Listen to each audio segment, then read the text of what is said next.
Et bonjour à tous, c'est Fredo. Oui, je sais, ça fait longtemps que je n'ai pas fait de vidéo. Et là, je vais traiter d'un sujet qui en ce moment pullule sur Facebook. Depuis l'apparition du coronavirus, le 20 janvier, les théories du complot se multiplient sur les réseaux sociaux. Épidémie et théorie du complot sont inséparables. En 1981, avec le VIH, la rumeur disait que la maladie serait une création des USA pour éradiquer les homosexuels. Ebola, une maladie inventée par les Blancs pour tuer les Noirs. La peste, propagée par les Juifs pour tuer les chrétiens.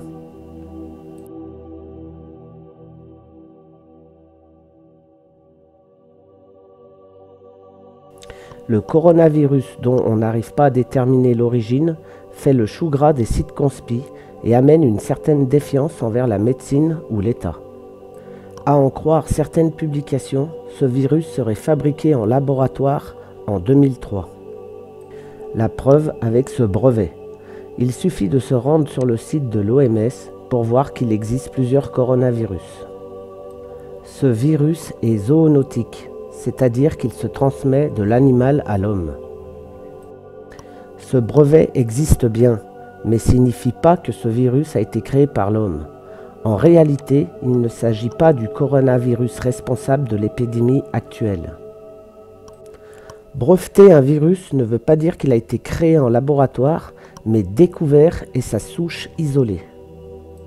Le brevet de 2003 a été déposé au moment de l'épidémie de SRAS, qui fait partie de la même famille que le coronavirus.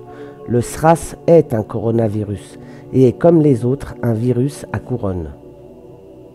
Le brevet de 2015 est un coronavirus qui touche les oiseaux, comme la grippe aviaire, mais ne se transmet pas à l'homme.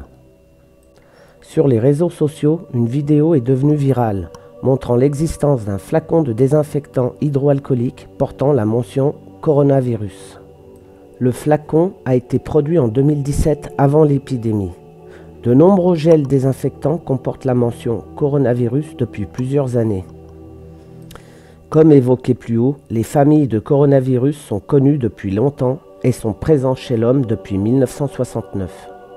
L'épidémie actuelle est une nouvelle souche du nom de Covid-19.